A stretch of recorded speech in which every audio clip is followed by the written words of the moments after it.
Le sujet de la place des femmes dans les instances dirigeantes du mouvement sportif, à quelque étage que ce soit, c'est un sujet qui est récurrent, qui fait débat, qui pose des problèmes moraux, éthiques, sociétaux, mais aussi juridiques.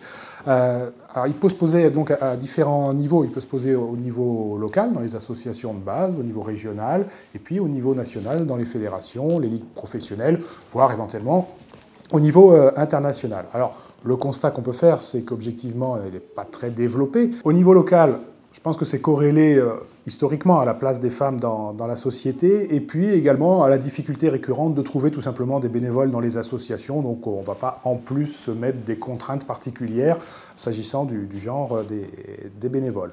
Au niveau fédéral, la question se pose peut-être dans des termes un petit peu plus différents, parce qu'on atteint là des niveaux où il y a une certaine influence politique, ce qui rejoint aussi la place des femmes dans la société, mais cette fois au niveau des cercles de pouvoir et de décision. Et puis aussi, historiquement, il suffit de se référer aux écrits de Coubertin, le sport, c'est avant tout une affaire d'hommes.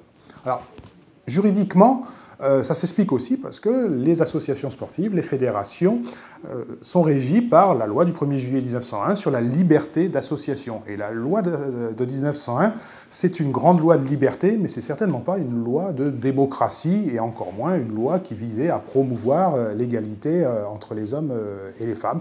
Donc il n'est absolument pas incohérent juridiquement parlant qu'une association soit uniquement dirigée par des hommes, quand bien même l'ensemble des adhérents seraient des femmes, pour prendre un exemple extrême. Alors, la donne est un petit peu différente quand on attaque le mouvement sportif, parce qu'il est constitué d'associations d'un genre un petit peu particulier pour lesquelles le législateur ou le gouvernement a cru bon, à travers des mécanismes notamment d'agrément, de mettre en place des règles spécifiques d'organisation à travers des dispositifs de statut type ou de dispositions statutaires obligatoires. Très concrètement, ça se traduit par absolument rien s'agissant des ligues professionnelles.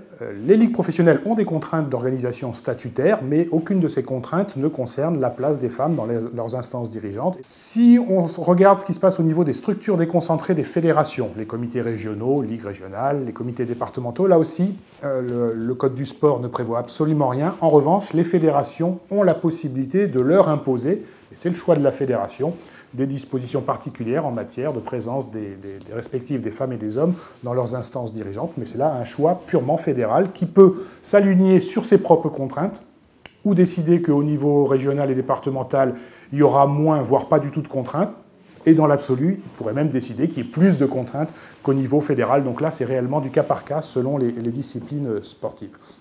Au niveau des associations locales, là encore, aucune exigence particulière, si ce n'est que le Code du sport prévoit que l'agrément qui est délivré aux associations sportives, l'agrément jeunesse et sport, pour l'obtenir, il faut notamment avoir des statuts qui contiennent des dispositions faisant en sorte que le conseil d'administration, le comité directeur, je cite, reflète la composition de l'Assemblée générale. Donc, juridiquement, la notion de reflet, moi, elle est assez difficile à manier. Et en réalité, on s'aperçoit qu'il n'y a aucune espèce de réel contrôle sur ce qui se passe dans les associations locales. Mais je reviens à mon propos du début, c'est déjà assez compliqué de trouver des bénévoles, que ce soit des hommes ou que ce soit des femmes. Et finalement, c'est au niveau des fédérations qu'on retrouve une législation, une réglementation un peu plus aboutie. Pour mémoire, l'État s'est intéressé au fonctionnement du mouvement sportif, en gros, au sortir de la Seconde Guerre mondiale. De 1945 à 1963, il n'y a absolument rien dans la réglementation qui concerne la place des femmes dans les instances dirigeantes. À partir de 1963 et jusqu'à 2002 environ, on a des dispositions obligatoires qui imposent de réserver dans les comités directeurs des fédérations un poste à une femme par tranche de 10% de licenciées féminines. Donc si on réfléchit un petit peu plus loin que le bout de son nez, on s'aperçoit que, prenons l'exemple d'une fédération qui aurait 80% de licenciées féminines, il faudrait réserver au conseil d'administration 8 postes à des femmes pour des conseils d'administration qui sont généralement composés entre 20 et 45 membres. Donc on voit qu'on est encore relativement loin du compte. Et on est aujourd'hui sur un système qui a vu le jour en 2004, les dispositions statutaires obligatoires des fédérations sportives agréées. À l'origine, Elle prévoyait une stricte proportion entre le nombre respectif d'hommes et de femmes dans les conseils d'administration des fédérations avec la proportion de licenciés éligibles, c'est-à-dire qu'on ne prenait pas en compte les jeunes, on ne prenait que ceux de plus de 18 ans. Pour des raisons un petit peu techniques, ceci a été annulé par le juge administratif. Et aujourd'hui, le droit positif, au sens du droit applicable, est issu de la loi Najat Vallaud-Belkacem de 2014, qui prévoit deux situations.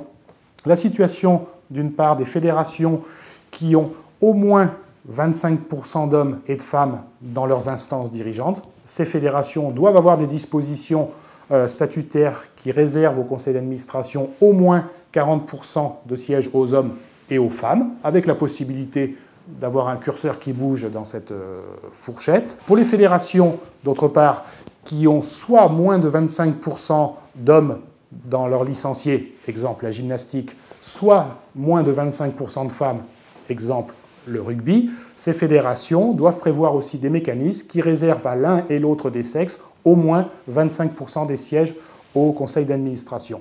Donc ça date de 2014, avec une période transitoire qui fait que ça sera réellement pour la première fois appliqué aux élections qui vont se tenir après les Jeux de Tokyo à l'automne 2020. Donc c'est réellement à partir de là qu'on pourra voir si ça a un réel effet, étant précisé que si on sait qu'il n'y a donc sur l'ensemble des fédérations sportives affiliées au comité olympique, une grosse centaine pour schématiser, que 9 fédérations qui sont présidées par une femme, dont une seule olympique, c'est l'escrime avec Isabelle Lamour. On n'a pas réellement aujourd'hui de chiffres fiables s'agissant du nombre respectif d'hommes et de femmes dans les instances dirigeantes de l'ensemble des fédérations. Alors, vous me direz, qu'est-ce qui se passe si une fédération ne respecte pas le quota dans lequel s'inscrit son nombre de licenciés?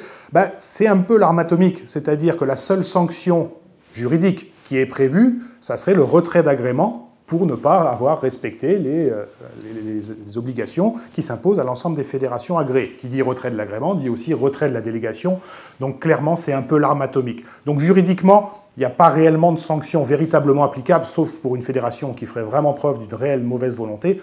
En revanche, il peut y avoir des sanctions plus insidieuses, comme toujours dans les rapports entre les fédérations et le ministère, à savoir, vous ne jouez pas le jeu sur la féminisation de vos instances dirigeantes, et bien, votre convention d'objectifs, vos subventions seront revues à la baisse, vous aurez moins de cadres techniques mis à disposition, etc.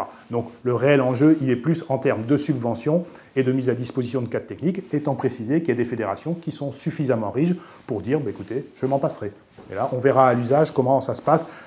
Après, il y a aussi un enjeu en termes d'image, un enjeu médiatique pour les fédérations pour respecter ces obligations. Alors pour conclure, on peut se poser la question, est-ce qu'il est légitime de prévoir des quotas? Je ne suis pas sûr qu'il y ait une réponse tranchée à cette question. Elle se pose dans le sport comme elle se pose dans d'autres domaines de la société.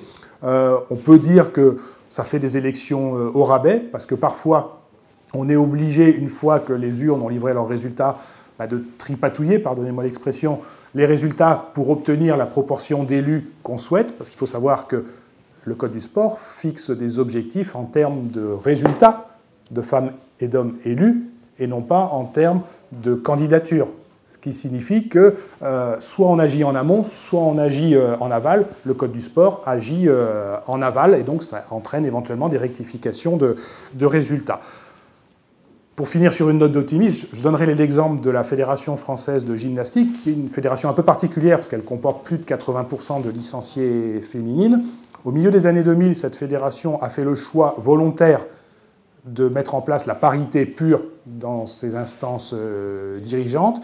Et à la première élection où ça a été appliqué, c'était l'élection, si ma mémoire est bonne, après les Jeux olympiques de Pékin en 2008, et bien le résultat des urnes a donné exactement la parité sans qu'il ait été besoin de rectifier les résultats, comme quoi parfois le bon sens des électeurs peut être au moins aussi efficace que des injonctions législatives ou réglementaires.